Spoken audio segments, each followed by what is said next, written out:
Olá, meu nome é Beatriz Moro. Eu sou o Lucas Vidal e este é mais um episódio do podcast do Caderno 2. No episódio de hoje, iremos conversar com André Tim, escritor gaúcho e finalista do Prêmio Minuano na categoria Romance com o livro Morte Sul, Peste Oeste.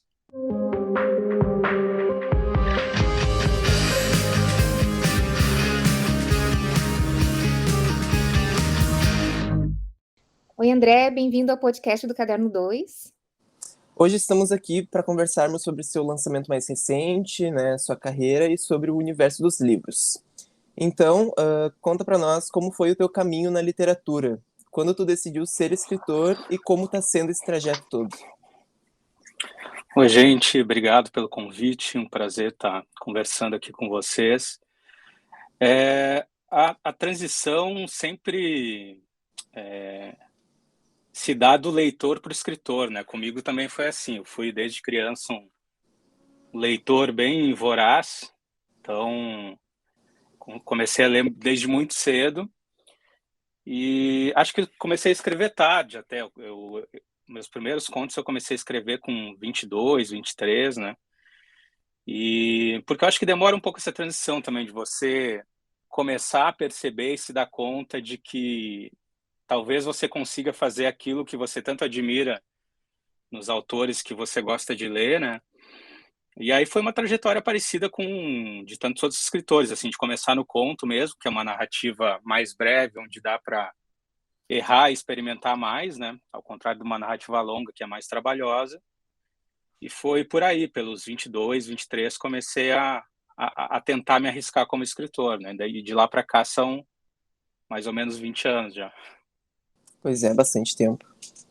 E me diz uma coisa, de onde é que surgiu a ideia para tu escrever o teu romance, o Morte Sul, Peste Oeste?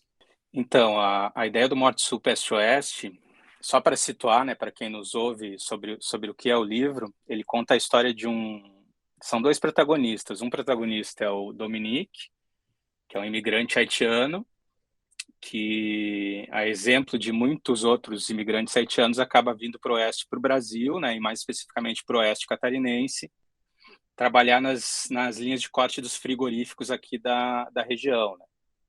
Eu sou de Porto Alegre, mas moro em Chapecó, que é a região do oeste catarinense, há mais de 15 anos já, né? Então, eu acabei vendo todo esse processo desde quando isso começou a acontecer em 2010, em 2010 um terremoto ele destruiu praticamente o país, assim, o Haiti, né? Isso tem forçado desde então as pessoas a saírem do país em busca de trabalho, né? E o Brasil é um destino bem frequente deles. Então, eu morando aqui desde 2004, eu consegui acompanhar todo esse processo, né? Desde 2010. Então, eu vi muito de perto, né? Então, com certeza, isso é parte assim do que foi a gênese, a origem do Morte Sul, Peste Oeste, né? Tá tão perto dessas pessoas, presenciar muito dos problemas pelos quais elas passam, né? Inclusive relativos a preconceito, a xenofobia e também a própria dificuldade que são as linhas de corte mesmo, porque é um trabalho muito duro, muito difícil, né? Incapacitante até certa medida, assim, quando a pessoa fica muito tempo nessa função. Então, surgiu daí a ideia para o Dominique, que é um dos protagonistas. A outra protagonista é a Brigitte, que é uma menina trans de 13 anos. E a Brigitte a história é diferente porque ela vem de um conto que eu tinha escrito em 2015. E, claro, num conto eu não tinha tido o espaço para desenvolvê-la, né, por ser uma narrativa curta. E quando eu comecei a pensar no Morte Sul, Peste Oeste, na estrutura do romance, eu senti necessidade de que houvesse uma outra personagem para compor com Dominique, que de alguma forma, mesmo que fossem realidades diferentes, essas realidades de algum jeito convergissem, né? Porque eu até tenho uma figura de linguagem que eu uso alguém usou em algum momento e eu adotei para mim para falar do romance que os dois, tanto Brigitte quanto Dominique, são como estrangeiros, só que é um estrangeiro fora da própria pátria e outra uma estrangeira fora do próprio corpo, enquanto uma menina trans que não aceita aquele corpo que ela tem, né? Porque ela não se reconhece nele. Então a história desses dois protagonistas e do romance em si vem daí. E é muito legal isso, porque a gente, né, tu como escritor, pode dar um lugar de fala, assim, né? Não é bem um lugar de fala, mas uma oportunidade de mostrar isso para as pessoas, né? E de dar mais visibilidade, no caso. Sim.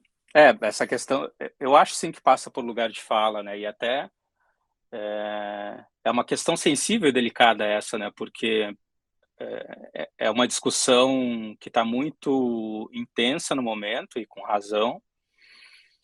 E quando eu comecei a pensar na estrutura desse romance, e mais especificamente nesses personagens, né, nesses protagonistas, eu me questionei muitas vezes assim se eu conseguiria e se eu deveria escrever sobre esses personagens, né? Porque eu entendo assim que hoje a gente se divide basicamente as pessoas se dividem, tem duas opiniões a respeito de lugar de fala dentro da literatura, né? Algumas pessoas acreditam, por exemplo, quando a gente vai para o meu caso, que um homem cis, hétero, branco, classe média, talvez não devesse escrever sobre um personagem trans e sobre um imigrante, por exemplo, haitiano.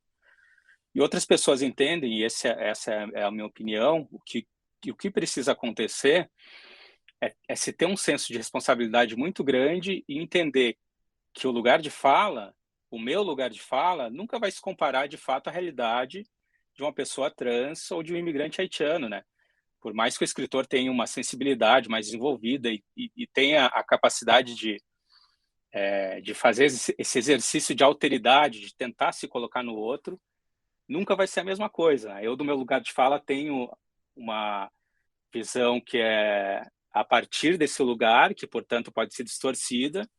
Então, o que tem que existir é uma responsabilidade muito grande de entender, assim, como que eu consigo fazer isso da melhor forma possível, né? E aí eu acho que é se valendo de todos os recursos possíveis, muita pesquisa, conversar com pessoas que são representantes dessas classes, né? Desses personagens que eu estou tentando representar.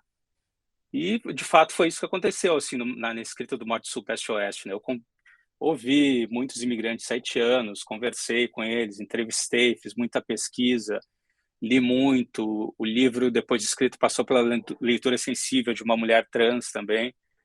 Então, são artifícios, são meios que a gente vai tentando se valer para tentar construir personagens o mais fidedignos, o mais verossímeis possíveis, para que a gente não incorra em erros que possam propagar, por exemplo, estereótipos ou esse tipo de coisa, né? Então, de fato, é um tema sensível, assim, mas que eu tentei encarar com muita responsabilidade nesse sentido, né? E alguns escritores dizem que a escrita literária é algo orgânico, né? Algo com vida própria, assim. E tu sente isso enquanto escreve? Como que é, assim, geralmente o teu processo criativo e como acontece a construção dos livros? Eu acho que, em certa medida, sim, é orgânico. Eu acho que depende do momento do processo também, né? Porque tem um momento que é mais orgânico e tem um momento, pelo menos falando do meu processo, que ele é mais analítico, mais organizacional, né? Mas como que funciona isso, né? No início, quando a ideia não está muito bem formatada, ainda é tudo um pouco nublado e é nesse estágio que eu acho que é bastante orgânico, né? Porque é como, por exemplo, assim, como se a gente tivesse duas salas, em uma sala tem um quebra-cabeça todo montado e essa pessoa e eu enquanto autor tô na outra sala, então alguém vai me passando uma peça de cada vez. Então no início essa montagem desse quebra-cabeça não faz muito sentido, porque a gente só tem algumas peças, né? Mas à medida que a gente vai recebendo mais peças, isso vai se tornando um pouco mais claro, um pouco mais menos nublado e a história vai ganhando forma, ganhando corpo na mente, na cabeça, e isso começa a se tornar mais claro, né? E essa parte, sim, é muito orgânica, é muito de prestar atenção nos estímulos que estão ao nosso redor, né, ou nas referências, enfim, de tudo que que nos chega, né? E esse é o momento de estar com a sensibilidade assim a mil para tentar captar tudo. E aí, no momento que a história está mais clara, aí é o momento de ser um pouco mais analítico mesmo, né? Aí eu sou bem metódico, né? Quando eu cheguei nessa fase assim que eu acredito que eu sei qual é a história que eu quero contar, pelo menos em linhas gerais, aí é o momento de ser mais metódico, e aí eu começo a desenvolver os personagens, fazer ficha para cada personagem, para eu mesmo, enquanto autor, conhecer esses personagens, né? Porque esse é um processo também, a gente começa sem saber quem são esses personagens, a gente tem uma ideia geral, mas a gente, enquanto autor, precisa... É como se a gente estivesse conhecendo uma pessoa nova e a gente vai interagindo com aquela pessoa, né? E uma das formas de fazer isso é você desenvolver fichas dessas pessoas, né? Então, falar sobre o passado dela, falar sobre características físicas, tentar traçar uma linha do tempo de quem é essa pessoa para cada um desses personagens e cruzar essas linhas do tempo. Aí, a partir do momento que, enquanto autor, eu tenho uma noção um pouco melhor de quem são esses personagens, aí começar a pensar na estrutura do romance de fato, né? Então, começar a pensar em cenas, encaixar essas cenas dentro de uma estrutura, pensar num outline, né, numa estrutura macro do romance, para depois, de fato, começar a rechear cada cena, que daí é a escrita do romance propriamente dita, né? Que legal. Eu faço um curso de escrita criativa pelo Núcleo de Ensino de Línguas em Extensão da URGS, e a gente escreve alguns contos, né? Essa aula de escrita criativa é mais voltada para contos. E é muito legal, assim, porque é uma vida totalmente diferente, né? Enquanto tá escrevendo conto, parece que vai criando vida própria mesmo. Sim, de fato é isso, né? O autor tá, seja num conto, que é uma narrativa breve, ou num romance, que é uma narrativa longa, a gente está criando universos ali, né? Universos habitados por personagens que na nossa relação, assim, especialmente falando de narrativa longa, que a gente passa muito tempo escrevendo, né? É quase como se a gente estivesse relacionando com pessoas de verdade, né? Porque um romance a gente passa um ano, dois, três, 4 anos escrevendo um romance, né? Então você convive diariamente com aqueles personagens e é como se fossem pessoas mesmo, de fato, né?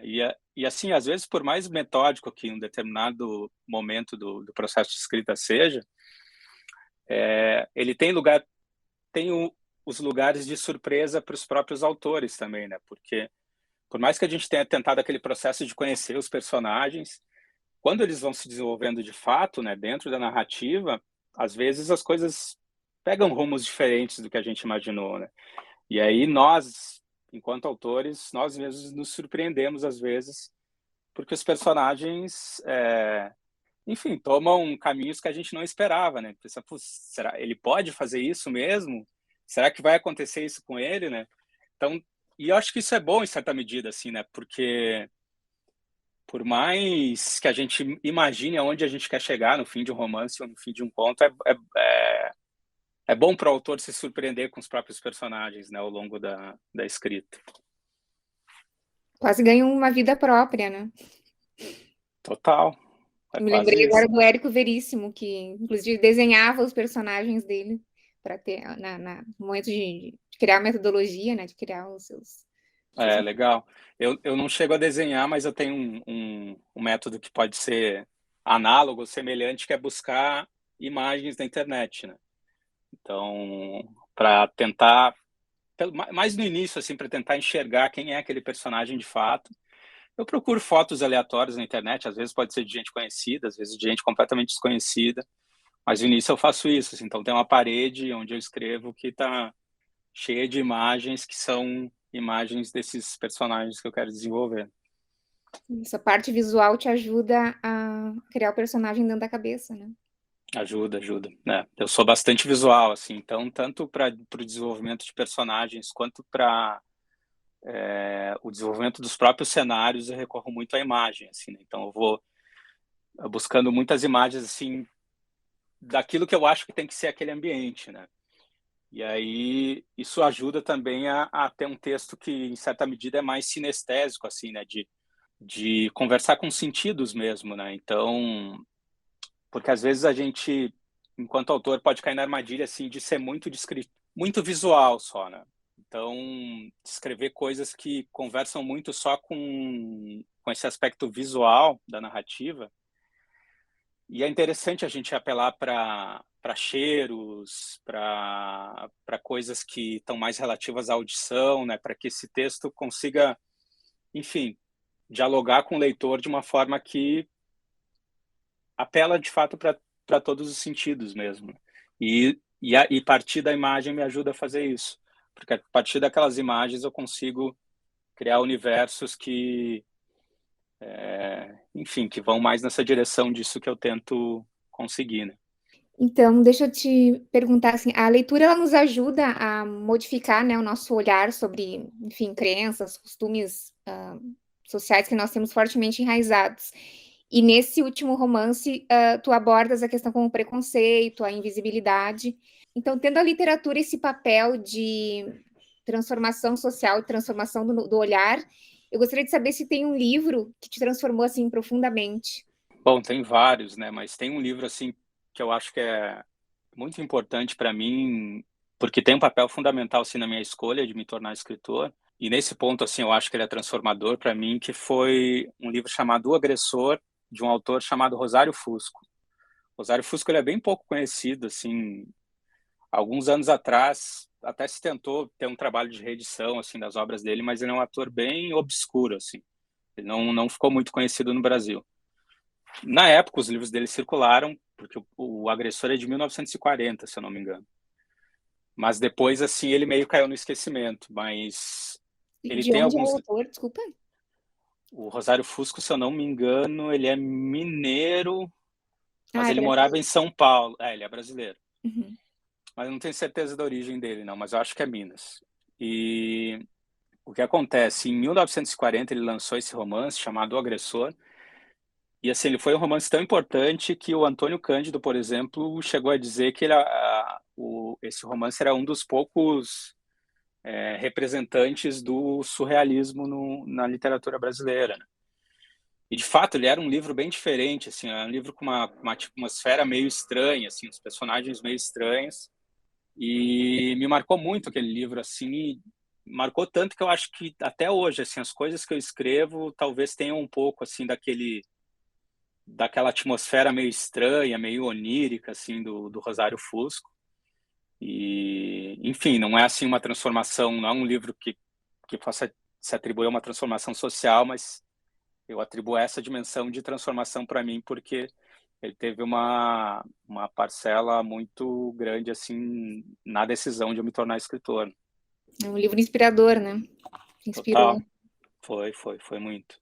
E há um bom número de escritores contemporâneos que estão ganhando muito destaque nas livrarias afora, né? O que tu tá achando desse mercado editorial atual, principalmente fora do eixo Rio-São Paulo? Olha, faz alguns anos, talvez de uns 10 anos para cá, a gente vive um momento muito rico na literatura contemporânea brasileira. A cena assim, tem grandes autoras e autores, e isso, em parte, se deve a uma abertura do mercado editorial das editoras médias e pequenas, né? Porque até então, o que a gente tinha, e isso está relacionado com essa questão do eixo Rio-São Paulo, é que a gente tinha as editoras grandes, né? O mainstream editorial mesmo. E aí, claro, isso era um número reduzido de editoras grandes, né? Então, acaba sendo reduzido o número de autores e autoras que também tinham acesso à publicação, né? Quando essas editoras pequenas e médias começam a explodir, isso abre um mercado muito grande, assim, porque mais pessoas começam a ter a possibilidade de publicação, né? E a isso também a gente pode somar outros fenômenos, por exemplo, com a própria autopublicação digital, né? Com essas plataformas digitais, tipo o KDP da Amazon, e outras publicações de book, assim, isso também abriu muitas possibilidades, né? E, e é interessante isso, assim, porque, claro, em certa medida, assim, isso tira um pouco do filtro, né? Porque qualquer pessoa pode publicar Não que antes o filtro da editora fosse excelente, também passava livros ruins pelos filtros dos editores, a gente sabe que tem outras questões que são levadas em conta, não só a qualidade editorial do livro, né? Tem mais uma série de fatores que influencia para um autor publicar ou não numa editora, as grandes especialmente, mas o fato é que, assim, mesmo abrindo para todo mundo e a gente tendo que ter um filtro um pouco mais seletivo, assim, ficou mais difícil para o leitor, em certa medida, porque ele tem que se esforçar mais para tentar pesquisar e entender o que ele vai ler, né? Mas, por outro lado, o benefício é muito maior porque ele tem um mundo literário à disposição dele, né? Então, de fato, assim, nos últimos 10 anos a gente viu um crescimento da cena incrível, assim, né? E nesse oceano de publicações que tem sido esses últimos anos, tem muita gente boa se destacando, de fato, assim, autoras e autores brasileiros incríveis, assim. Então, eu acho que a gente vive um dos melhores momentos, assim, da cena literária contemporânea no Brasil. E isso, em certa medida, a gente pode ver até pelos prêmios, né? Teve uma época que Prêmio São Paulo de Literatura, Jabuti, ou mesmo os prêmios mais regionais aqui do Rio Grande do Sul, a gente via autores publicados por grandes editoras, né? Record, Companhia das Letras, e agora é muito, muito comum a gente ver grandes livros publicados por editoras pequenas. Então, isso é um sinal positivo também dessa abertura do mercado editorial. E desse deslocamento do centro Rio-São Paulo, aí, a gente não está mais tão dependente, né? E tem bastante diversidade, né? E o interessante disso é que cada escritor coloca sua subjetividade, enfim, esses assuntos mais pessoais nas obras.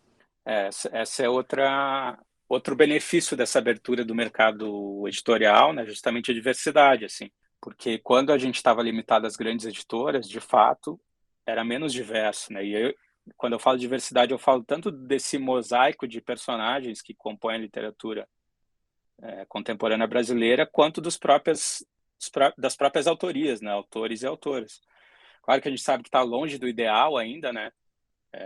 Se a gente vai comparar porcentagens, por exemplo, o número de grupos minorizados que ainda conseguem ter acesso à publicação é pequeno, né, em relação ao oposto, mas é um caminho que está sendo positivo, assim, vem crescendo, né? E sem dúvida esse deslocamento do eixo e essa abertura das editoras menores e médias tem sido muito importante para isso. Veja-se, por exemplo, a Taverna, que é uma editora de Porto Alegre, que publicou o Morte Sul Peste Oeste. Eles têm muito clara essa premissa assim, de ser uma editora que, de fato, consegue possibilitar que autores, por exemplo, mais autores negros publiquem, autoras trans e assim por diante, né? Uma editora que tem muito clara essa premissa, assim, e que de fato está conseguindo, né? Claro, é uma editora pequena, né? Então eles têm uma capacidade ainda limitada, mas se a gente olha para o histórico da Taverna, assim, ao longo desses anos, desses poucos anos que eles estão na ativa, assim, já é um mosaico de publicações bastante diverso.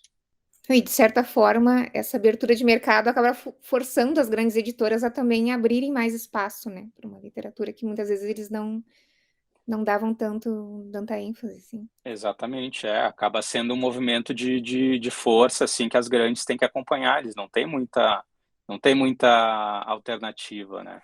E é ótimo, né, porque no fim o efeito acaba sendo positivo, né? Já estando no mercado literário há algum tempo, tu deves ter aprendido muito com seus erros e acertos. Que conselho tu darias para o André no início de carreira, que tu achas que serviria também para novos escritores?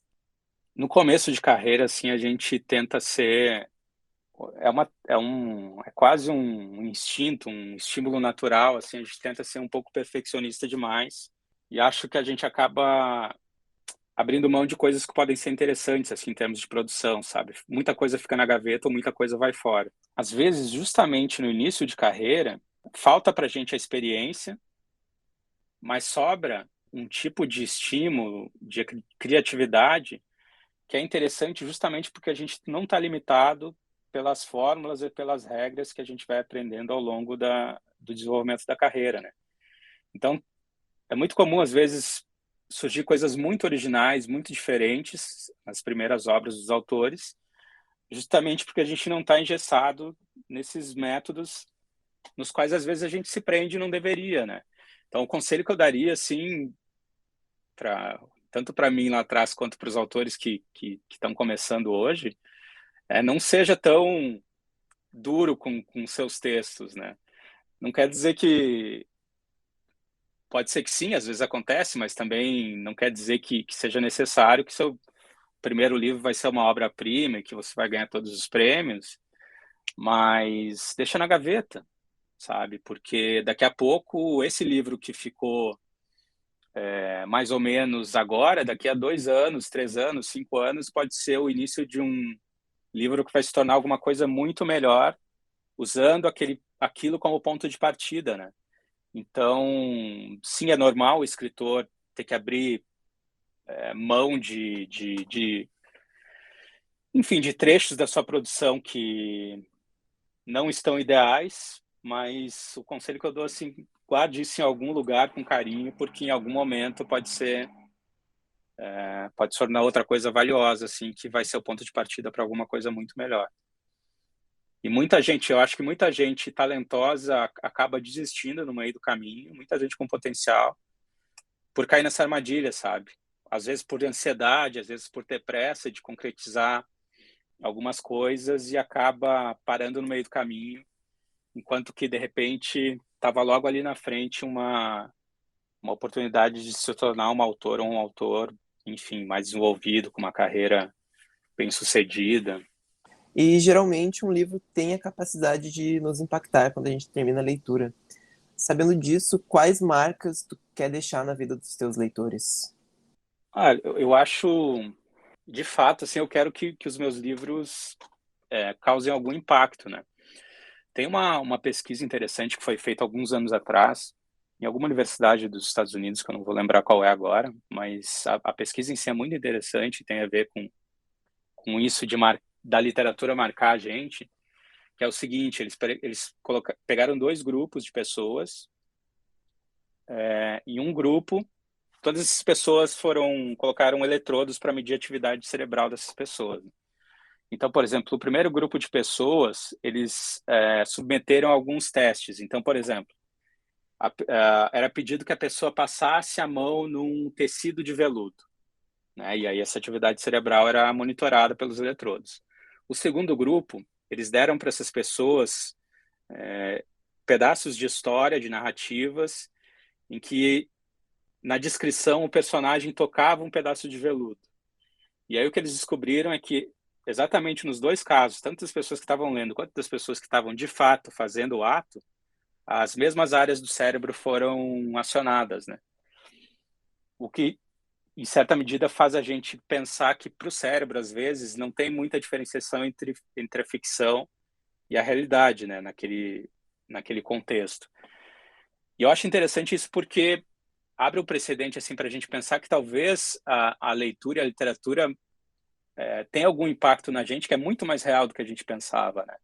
É claro que a gente está pegando um exemplo que é um caso controlado dentro de um laboratório, mas dá para fazer paralelos com a vida real, né? A partir disso, assim, fora de laboratório. Como como que a gente vai imaginar, assim, por exemplo, num tipo de literatura que faz com que a gente consiga se colocar no lugar de outra pessoa, de que fato isso tá tendo como efeito real na gente, sabe? É claro que os resultados são muito subjetivos e não tem de fato como mensurar se aquilo está provocando alguma transformação social ou não, mas esse teste que eles fizeram, acho que é um indicativo bastante interessante de que talvez não só a leitura, mas o consumo da arte como um todo tenha na gente impactos em alguma dimensão que a gente ainda desconhece, né? Acaba com aquela máxima que diz que a literatura nos transporta para outro mundo, talvez seja verdadeira mesmo, né, em termos cerebrais. Talvez seja mais real do que a gente imaginava, né? Bom, para finalizar, eu gostaria de saber como é que tu definirias o André Tin escritor? Como eu definiria o André Tin escritor? Pergunta difícil. Eu me definiria assim como um autor que quer provocar nas pessoas o mesmo efeito que eu tinha, ou que eu tenho quando eu leio um livro que eu gosto, né? Então, e que é algo que vem lá desde criança, né? Essa paixão pelos livros, que foi o que também me levou a querer me tornar autor, né? Era tão intenso e tão bom esse sentimento que eu tinha quando eu me deparava com um livro que eu gostava, que em um determinado momento da minha vida eu comecei a pensar, será que eu consigo fazer isso também, né? E é isso que eu tento fazer até hoje enquanto autor, assim, né? Livros que, enfim, deixam uma marca, que impactam as pessoas de alguma forma e que são capazes de colocar as pessoas em suspensão, né? Por alguns minutos, por algumas horas. A gente, às vezes não, ultimamente a gente tem passado por momentos tão difíceis, né? Que às vezes um livro, mesmo que não seja um livro em que seja um universo onde tudo é perfeito, onde tudo é bonitinho, pelo menos a gente troca de sofrimento, né? Isso às vezes é importante. A gente sai de uma atmosfera, de um contexto que a gente está sofrendo por determinados motivos e entra num outro universo em que a gente passa a sofrer as dores de outra pessoa, né? Daqueles personagens. Isso para fins de alteridade, para, enfim, se colocar no lugar de outra pessoa é importante, né? Porque eu tenho a impressão que muito desse extremismo que a gente passa hoje, dessa polarização, é porque a gente, em certa medida, perdeu um pouco a capacidade de tentar se colocar no lugar do outro, assim, né? Então, parece que só existe duas posições, ou é a minha ou é a do outro, né? E se não é a minha, o outro é como um inimigo, um adversário. Se não é a minha religião, então não pode ser nenhuma outra. Se não é a minha orientação sexual, não pode ser nenhuma outra. Se não é o meu candidato político, não pode ser outro, e o outro é meu adversário, sabe?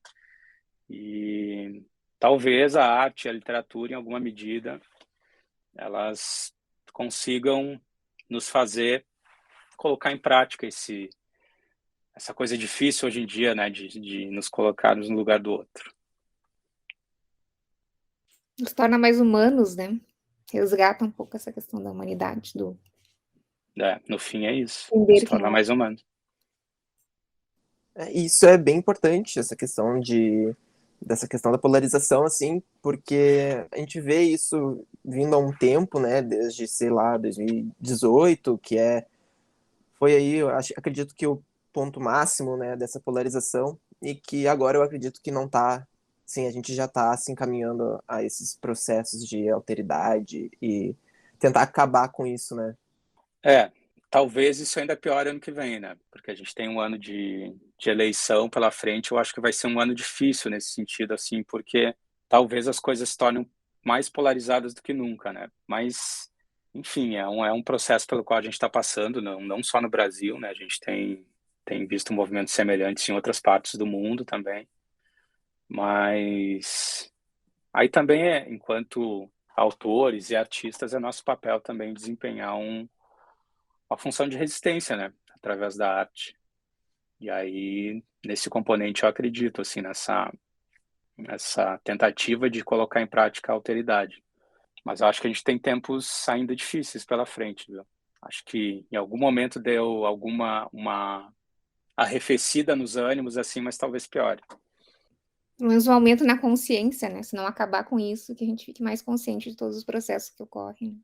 Pelo menos isso, né? Aprendeu alguma coisa, tirar alguma coisa daí. Então, André, se quiser deixar suas redes sociais e sites, né, para o pessoal que está ouvindo poder acompanhar o teu trabalho e saber onde te encontrar. Legal, gente. Agradeço pelo convite, pelo espaço de poder ter conversado com vocês. É sempre importante para nós, autores, ter esses espaços, né, para discussão e para divulgação mesmo. Leia o Morte Sul Peste Oeste, está disponível pela editora Taverna, enfim, nas livrarias. Dá para acessar meu site, andretim.com.br, minhas redes sociais, Instagram, basicamente, que é Tim André, Tim com 2 M's. E é isso, gente. Obrigado pelo espaço e foi ótimo conversar com vocês. Espero que os ouvintes gostem também. A gente que agradece, André. Nós que agradecemos, foi ótimo.